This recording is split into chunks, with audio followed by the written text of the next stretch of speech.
Now I would like to, that was the end of our formal presentations. Now I'd like to ask all of our speakers, so Professor Waters, Professor Mackay, Adina, and Paula, to unmute themselves, because we're going to launch into the interactive part of today's webinar and commence our panel discussion. Now, thank you for all of our attendees for sending you in your questions. I'd like to kick off our panel discussion by posing this question, which has been sent in, and that is, if I could ask you to comment on how does VAHI intend to engage with private organisations with multiple hospital sites and services in order to get your message across and to also gather the information that you're requiring. So, Mary? I'm happy to start, Dr. Raj, if that's okay. Yeah. I think there's probably a couple of things to consider when we're talking about our private hospital from a data perspective. To start off with, we certainly have received good information in terms of our admitted data for a number of years now, and we have started using that to provide information back to the sector. And we did that through consultation with obviously a representative from the group, but also we have a number of other opportunities which are clearly Safer Care Victoria has a number of networks, or currently retitled as Centres of Excellence, which also includes clinicians that we often consult with.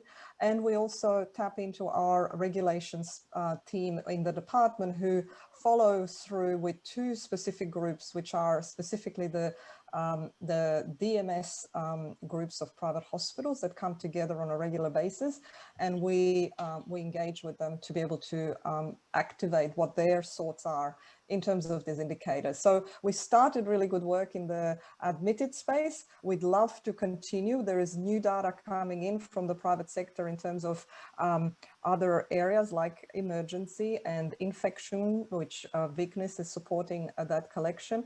And so progressively, we want to increase the breadth of that report to very much focus on, as quite rightly was pointed out, the surgery space, which is such a big part of the sector. So that's one thing. And then the second, if I could just, we often look at this as completing the, the statewide picture. If we can provide the same, indicators that gives us that sort of holistic view, it really does provide that level of comparability, because private hospitals themselves would like to compare to public hospitals, and likewise the same occur, or certainly from what we've heard, they would like to see that opportunity. And Targeting Zero has certainly given us that mandate to continue down that road. So there's a number of ways that we consult.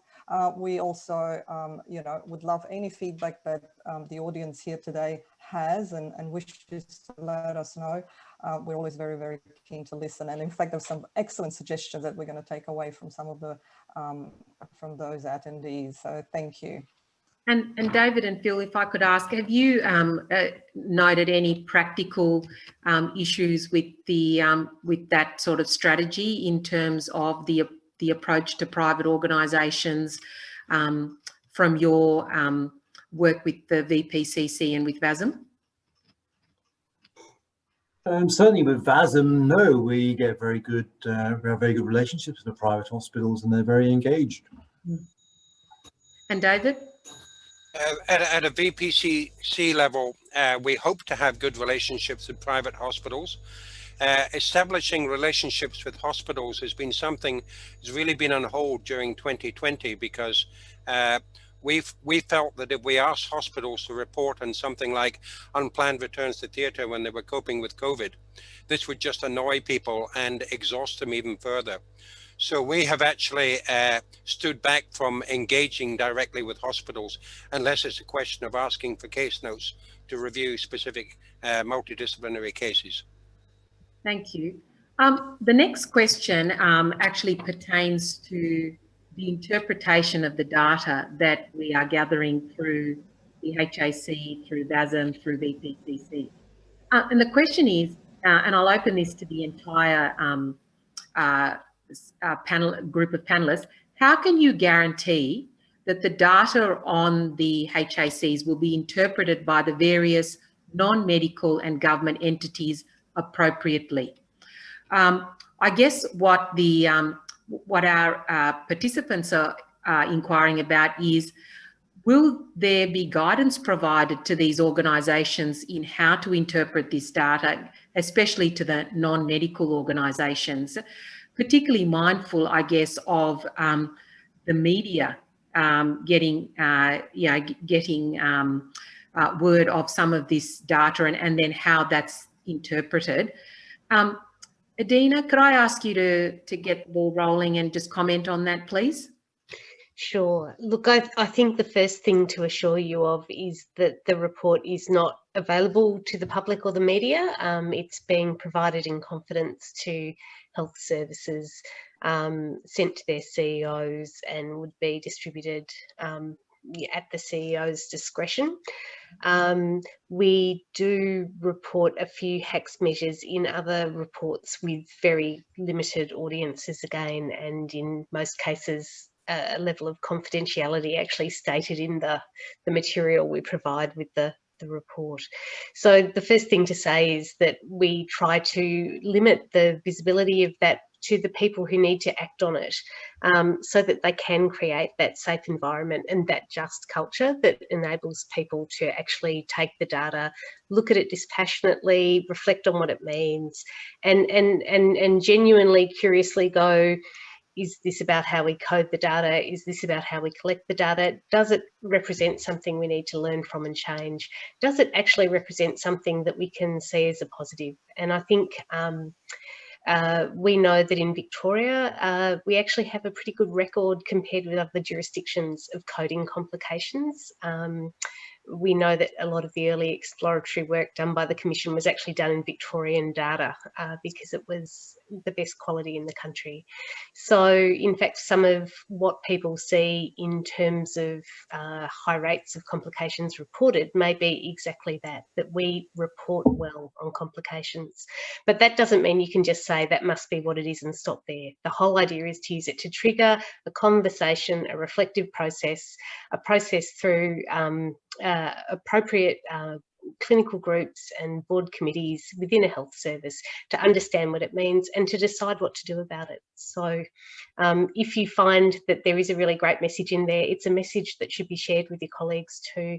If you find there's a learning, that should be implemented and again, potentially shared.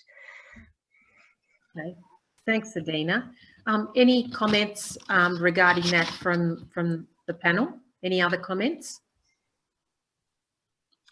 I agree that the data is very good in Victoria. I think the clinicians really have to take more ownership. I think we need to get more involved in the various registries, because they generally are run with lots of clinical input. And we then, certainly in the UK, I think the surgeons have taken hold of their own data and make sure what's put out is they're happy with it. And if we don't grab it ourselves, then we can't moan too much if it's used against us.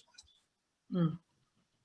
Yeah, I think it's also clinical engagement. So if data is getting out there and clinicians are not engaged in informing it and interpreting it and messaging it, data is going to be misunderstood. And that really means people on the front line need to be engaged in committees or in interpretation of these results in their health services and in reviewing cases. And I don't see that we have anything to fear from more data coming out. We already released mortality data. We released sentinel event data. Sentinel events are really things that should basically never happen. We know that only about 15% or less of the mortality is got any preventable factors or issues of concern. And we've been releasing this stuff for, 15 years. So I don't think we need to worry about more data coming out. I think we just need to be, as clinicians, engaged in making sure people understand it. Thanks, David. The next question that has been posed is about the type of data that's gathered. So the question has come across as saying, can the data be used to identify, in your opinion, high-risk surgical groups, such as those who are obese, diabetics, substance abusers, and potentially those who are most likely to be non-compliant with managing their health after surgery? And at this stage, is there much data that's collected around socioeconomic status, which anecdotally we feel may actually impact on how people actually manage their health after surgery? Could I ask you to comment on that? Bill, if you'd like to start off.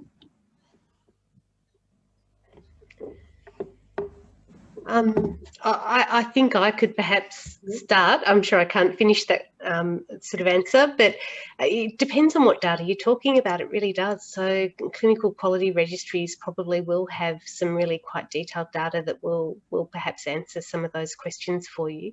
The administrative data sets that we work with for some of our health service reporting, actually they have surprisingly high level of clinical information.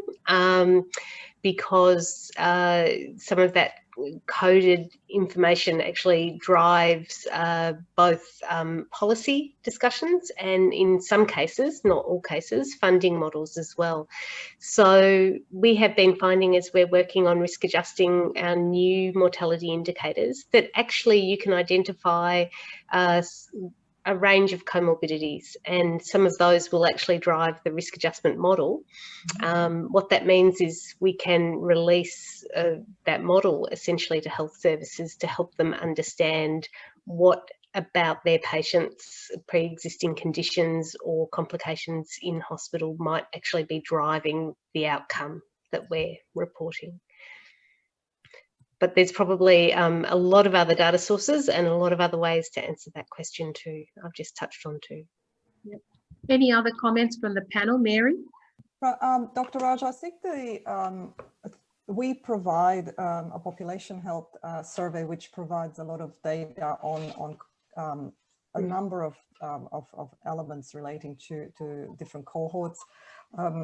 And smoking and obesity. And what we have actually planned to do is at some point to really try and utilize that to see if there are actually, ways of looking at that data and comparing that with what actually happens to people once, they've been either in hospital and then discharged, so that you can see that more broad sort of journey of a patient. Right now, quite rightly, we are not reporting on those specific measure, but there is no point, I mean, there's no reason why we couldn't take those suggestions on board to try and create those dimensions, as Adina described, where you can actually look at the results with a lens of those particular cohorts. So, the data would allow you to do certain things. It may not allow you to see, I think, some of those more compliant elements with certain therapeutic or other indications, but it certainly can provide, for whatever data we collect, quite defined ways of structuring those results. So we're certainly looking at that, and the vulnerable groups are the first one to really go into that. So look forward to putting more on I guess on the radar of clinicians, bearing in mind that there is a lot of data out there as we've discussed. Yeah. Thank you for that. David put up a what do you call a traffic light map of different sites and the KPI. One of the questions that's been asked is VAHI actually identifying the exemplar sites of practice that can be used to potentially mentor those sites that need assistance to improve in particular KPIs. David, I might ask you to start us off if you don't mind. What are you aware of that's happening in that particular space? Yeah, I think there's always far too much emphasis sometimes in funnel plots on the outlier. And the outlier is nearly always an apparent outlier and often caused by one mortality or one event in a small number of cases. And that occurs even with, the VASM funnel plots that are produced for Safer Care Victoria for health services. So I think that it is actually a very, very positive thing to identify exemplar sites, find out that they are genuinely exemplar, finding out what they then do that are different, and getting them to mentor another site that doesn't do these things or might be genuinely close to being an outlier. So that is certainly our intention to do that, and it's an excellent question. Any other comments from any other panelists? I can add one element, Dr. Raj, which is about the performance monitoring framework, which was redone after Targeting Zero. One of the categories that Victoria was looking to introduce at the time was this notion of exemplary organization, rather than, you know, having someone that's continuously on a standard monitoring or on a performance monitoring or some other regime, because really you're trying to showcase that to the sector and your peers, so that, you know, others can learn and mobilize a bit of effort to ask those questions. I think the manner in which that would have been created was perhaps a little bit too sort of cut and dry, because it looked across all the indicators in the performance monitoring framework, which is not really as useful comparing it as Professor Waters indicated to a specific indicator. So you can actually look at that particular measure and try and identify your peers. So I think this is a great idea. We would love to see how we can present the information in a more positive way. Certainly best care is giving us one way of putting a target towards best care rather than a target towards low value care, you know, so you're trying to aim for the 100% best care. So that's one example. And quite rightly, why don't we turn it around so that you can incentivize the good performers rather than look for those that perhaps for whatever reason are still working towards that. Yeah, thanks very much, Mary. So on that note, we're having a wonderful discussion, but unfortunately our time is also up. So I would like to wrap up our panel discussion now.